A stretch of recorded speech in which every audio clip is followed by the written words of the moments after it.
João 9, continua falando do cego.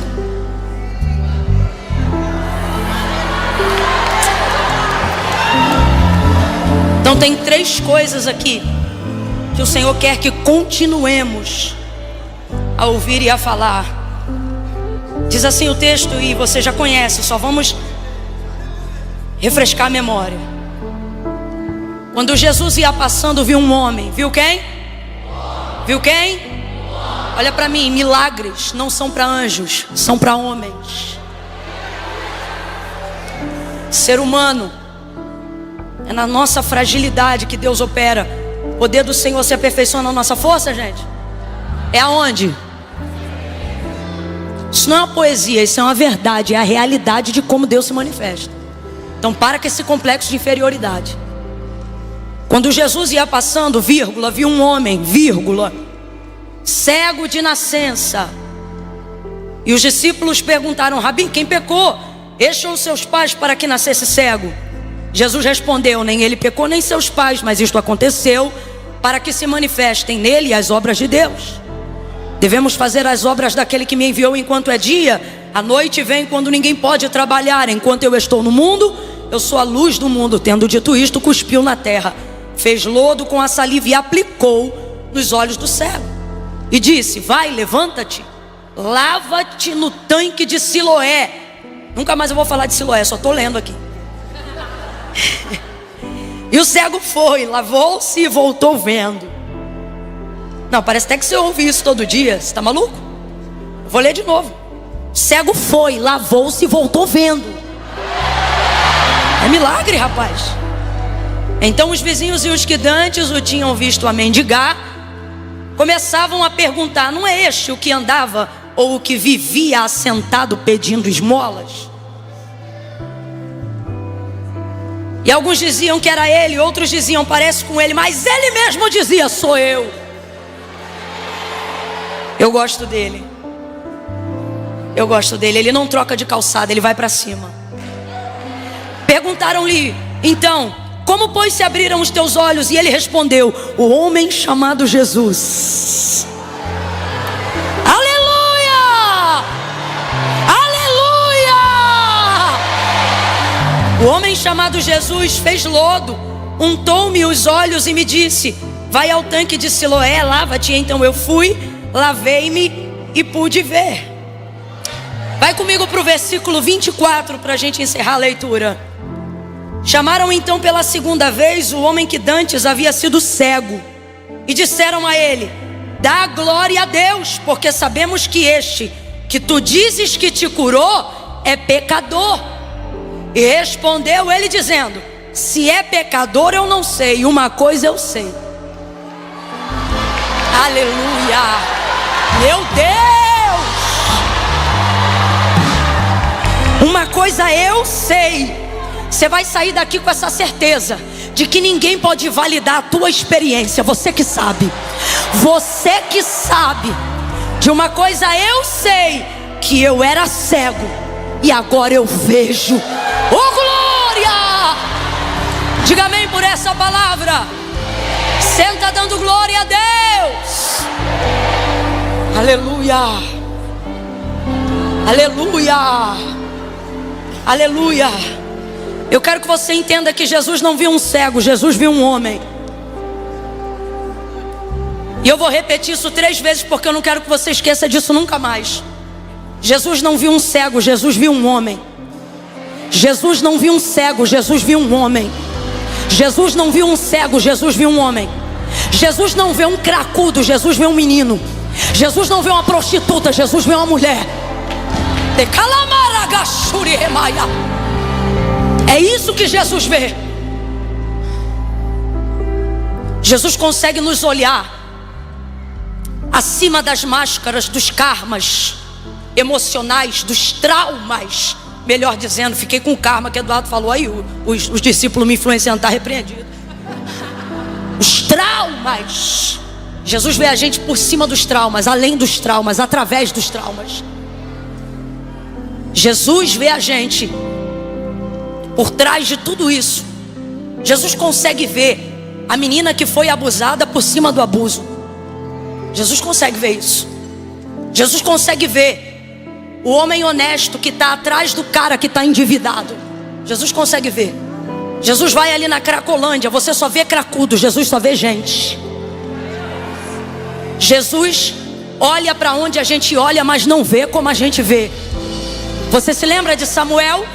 O profeta Samuel olhando para a aparência dos filhos de Jessé, quando o Senhor disse para ele que o rei de Israel estava na casa de Jessé o belemita. Quando ele entra lá sobre a influência do reinado de Saul, ele vê os filhos fortes, guerreiros, altos, bonitos, e ele pensa, certamente já está diante de mim o ungido do Senhor. E quando ele vai preparando o óleo para o consagrar, para ungir aquele que ele pensava que pudesse ser o rei, que Deus iria levantar em Israel, a voz do Senhor bradou no coração do profeta Samuel, e disse o Senhor a Samuel: não!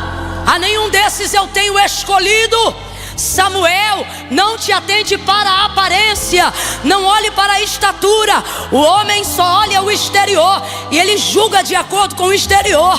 Ele diz, mas eu, o Senhor, não vejo como vê o homem. Só por isso, irmãos, eu já tenho vontade de glorificar. Só por essa palavra. Eu, o Senhor, não vejo como vê o homem. Eu, o Senhor, não vejo como vê o homem. Eu, o Senhor, não vejo como vê o homem. O homem olha a aparência, mas eu conheço o coração. Eu não vejo só o que carrega por fora. Eu não vejo o desejo de se mostrar do lado de fora. Eu não vejo as falhas somente do lado de fora. Eu não vejo os traumas apenas do lado de fora.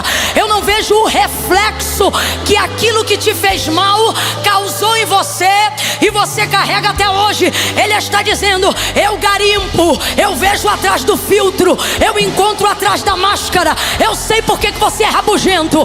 Eu sei porque que você se tornou uma pessoa desconfiada. Eu sei porque agora você não confia em ninguém. Eu sei porque você tem dificuldade de amar. Eu sei porque você tem dificuldade de começar projetos. Eu sei porque tu tem dificuldade de se membrar em igreja. Mas hoje eu vim te dizer que eu não te vejo como o homem te vê. Eu olho você por dentro. Eu sei aonde está a tua humanidade, a tua fragilidade e as áreas da tua vida em que o meu poder vai entrar e vai aperfeiçoar, e vai corrigir, e vai curar. Não sou eu, Camila, que estou dizendo agora, mas eu estou dando a minha boca a serviço de Deus para que Ele me use na primeira pessoa. Então assim diz o Senhor a você: ei rapaz, ei moça, não te vejo como teu pai te vê. Não te vejo como tua mãe te vê. Ah, Camila, mas a minha mãe tem uma visão ótima a meu respeito. Ainda assim eu não te vejo como ela te vê. Não te vejo diante daquilo que você mostra na sua rede social. Eu te vejo como ninguém vê. Você foge deles, mas não foge de mim. Você esconde deles, mas não esconde de mim.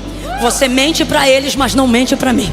Você mente para si, mas não pode mentir para mim. Hoje eu vim nesse culto para te encarar. Hoje eu vim nesse culto para te sondar e para te mostrar que eu te vejo por dentro. E não tem pecado em você que me assuste. Não tem falha em você que me dê vontade de desistir de você. Hoje eu vim te encarar. Estou falando na primeira pessoa, quem está dizendo é Deus.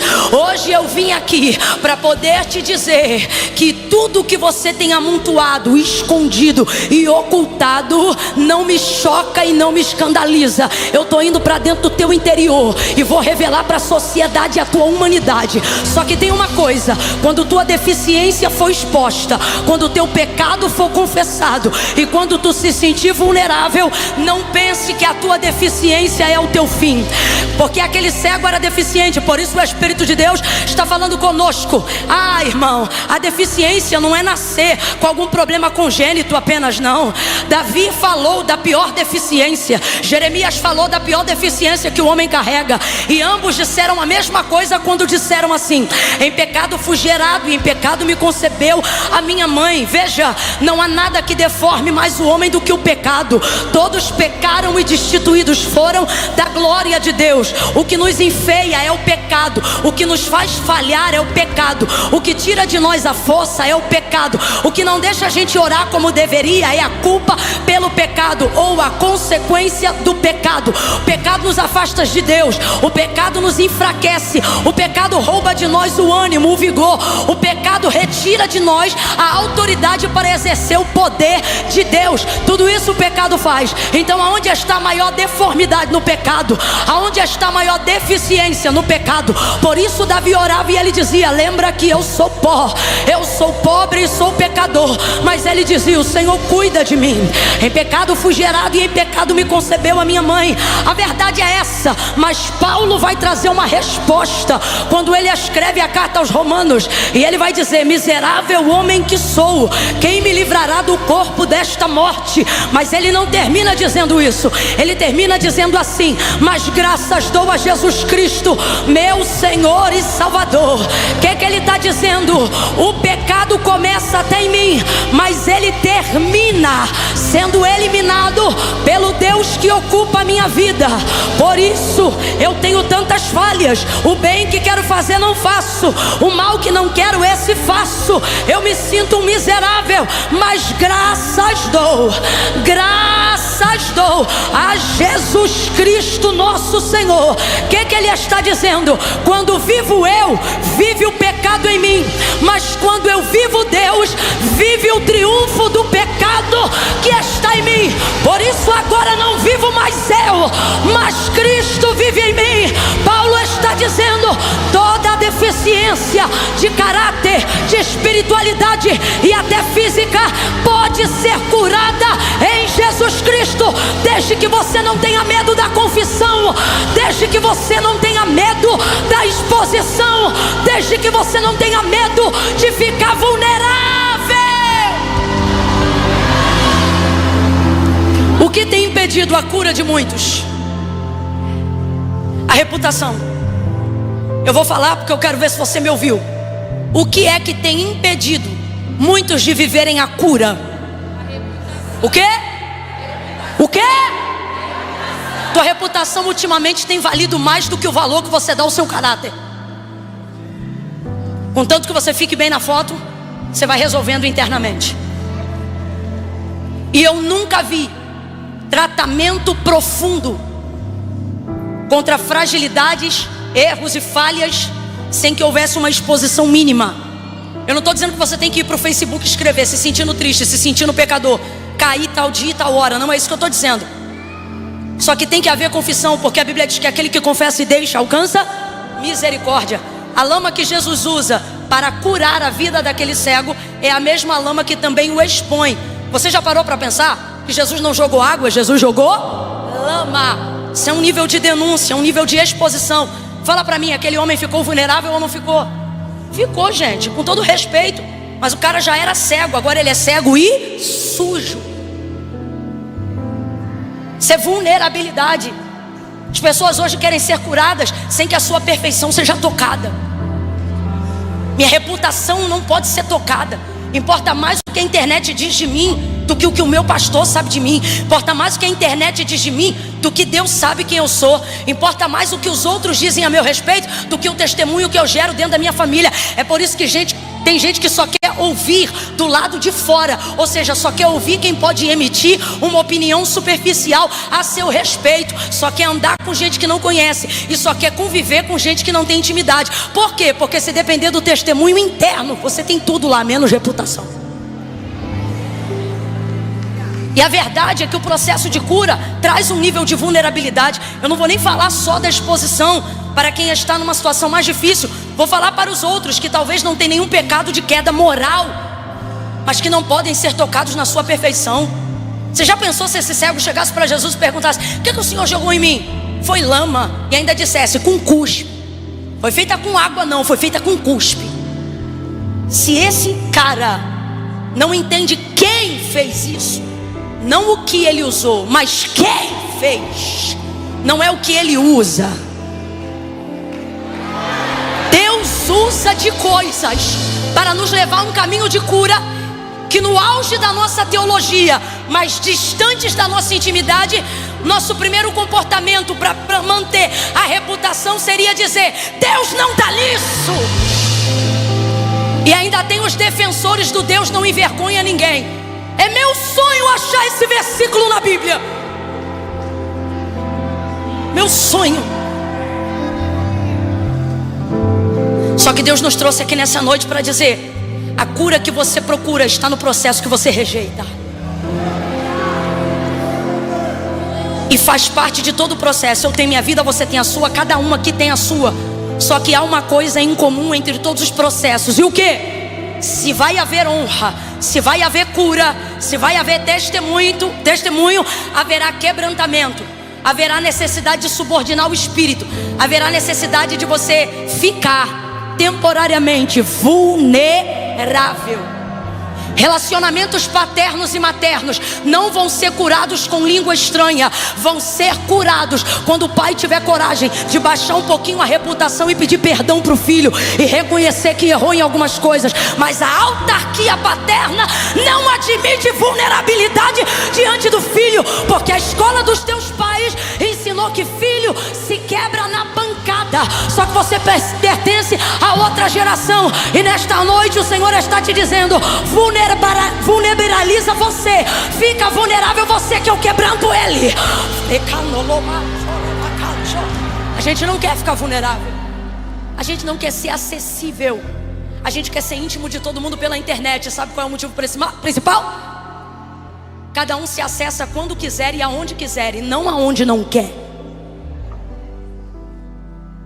Ninguém aqui quer tocar em assuntos que te deixam exposto. Segundo motivo por que não gostamos disso: porque quando Jesus dá atenção demais pra gente, a gente fica vulnerável. A gente se torna um alvo. Quando tu fazia tudo o que era de errado no mundo, ninguém queria saber como é que tu juntava dinheiro para pagar tua cachaça, aonde tu arrumava dinheiro para pagar tua droga. Tô falando para quem era translocado. Quando você estava todo errado lá fora, ninguém queria saber que hora tu voltava da balada, se tu estava beijando na boca de solteiro ou de homem casado. Ninguém queria saber de nada disso. Mas passando Jesus, te viu.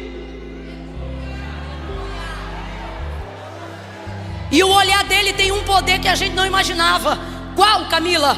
O olhar dele, que é maravilhoso, que é eterno, que é curador, que é salvador, que é resgatador, que é remidor, que é amoroso, que é paterno, que é generoso. Só quem sabe que Jesus te viu, dá um glória pra ele aí. Só quem consegue ser grato, porque sabe que ele olhou pra você. Não, Camila, eu conheci Jesus primeiro, conheceu nada. João capítulo 15: não fostes vós que me escolheste, mas eu que vos escolhi a vós. Foi eu que te vi primeiro. Eu te vi primeiro. Antes de você me ver na igreja, eu já te via na balada, garota.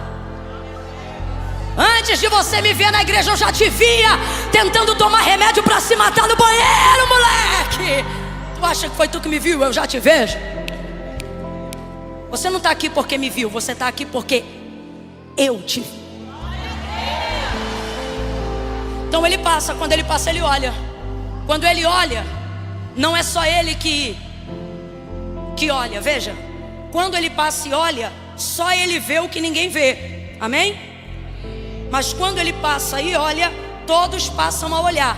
Ninguém vê o que ele vê, mas fica olhando. Ninguém vai fazer o que ele faz, mas fica olhando. Para pensar. Todos os outros que Jesus realizou cura no Novo Testamento, nenhum dos discípulos fizeram da vida do que ia ser curado uma tese teológica para ser debatida. Não tem.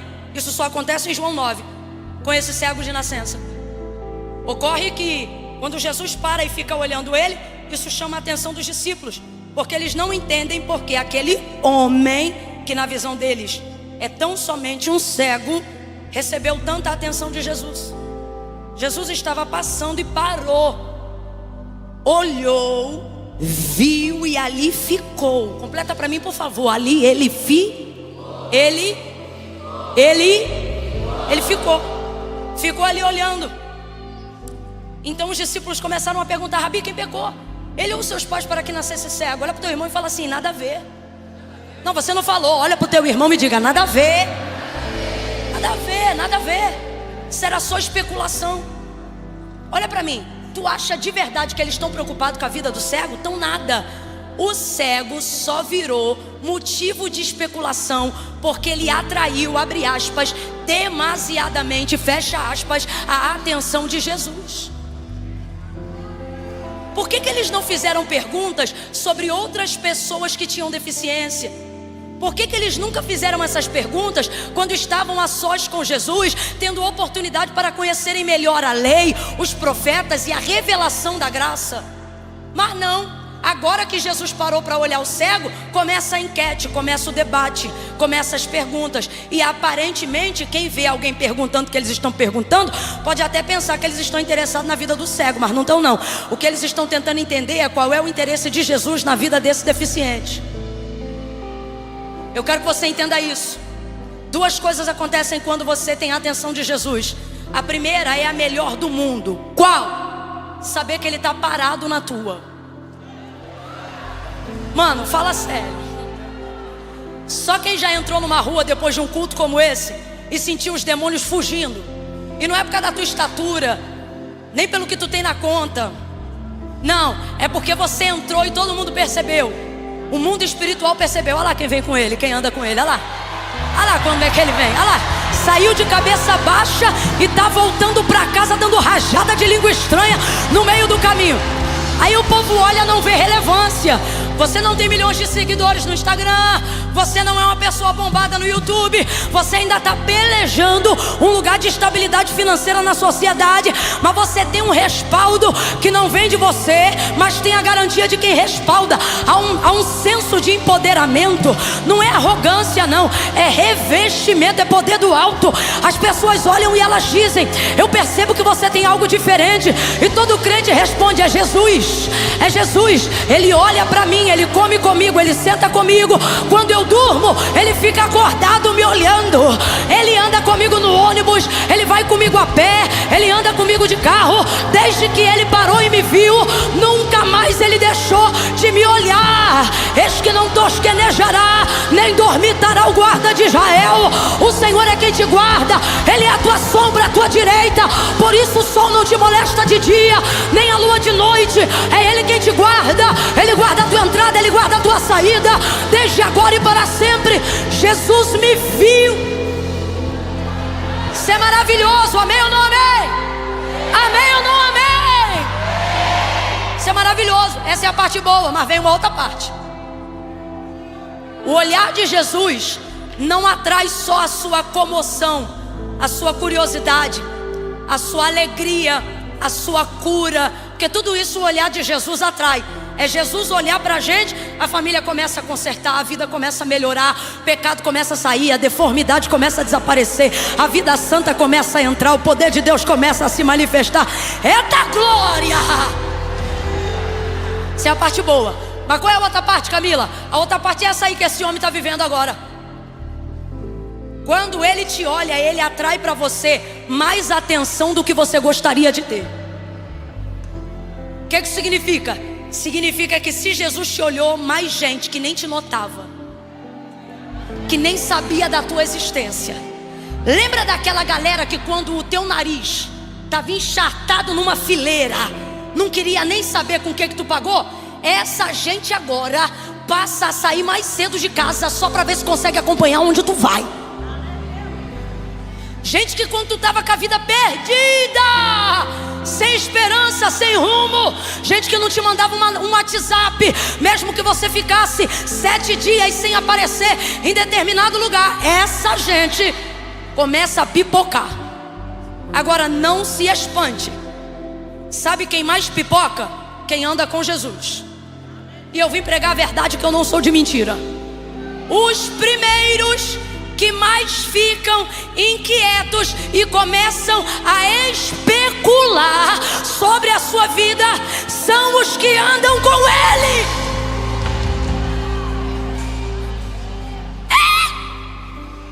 Eles ficam enciumados. Parou a caravana por quê? Para que tanta atenção para esse cego? Quem é que pecou? Como é que começa a falar de pecado? Foi ele, foi os pais. Aí Jesus está dizendo: isso aqui não é sobre pecado não, é sobre a minha glória. Só que as pessoas olham para você e não conseguem entender. Como é que no meio de tanta coisa ruim vai ter glória? Como é que no meio de tanta esmola vai ter glória? Como é que caído onde estava, vindo da onde veio, vai ter glória? E tá Jesus parado te olhando. É muito bom quando Jesus te olha, mas eu preciso te preparar para isso a partir de hoje. A quantidade de olhares que passaram a te olhar depois que Jesus te viu, e a quantidade de atenção desnecessária que você passou a ter, não é alvo de murmuração. Para de reclamar porque virou crente. Para de falar dos irmãos da igreja. Jesus me trouxe hoje aqui para dizer: isso é a prova de que eu estou parado na tua.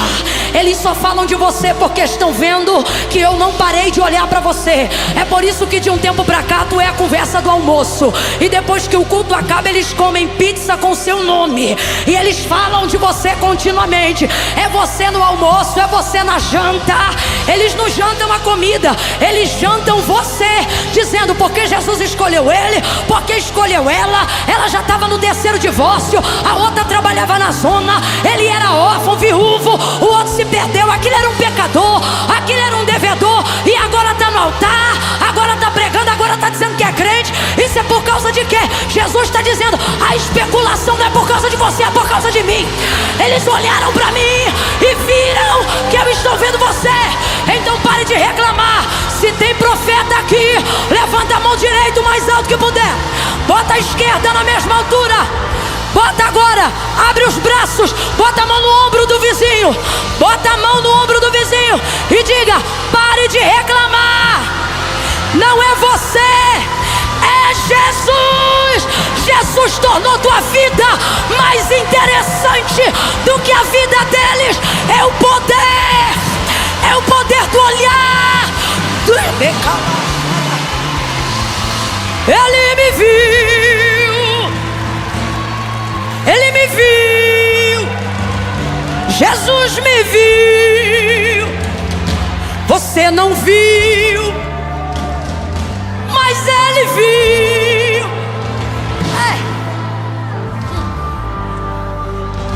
Ele me viu. Você só via a droga, você só via a esmola, você só via a cegueira. Mas ele viu o cantor por trás do cheirador. Ele viu a pregadora por trás da adolescente que só queria ir para o baile funk. Ele viu o preguiçoso que o próprio pai dizia: não vai dar para nada. E Jesus viu o evangelista que ele se tornaria. Aí as pessoas dizem: o que está acontecendo? O que está acontecendo? Ele me viu. Por trás do álcool ele me viu. Por trás da droga ele me viu. Por trás do Rivotril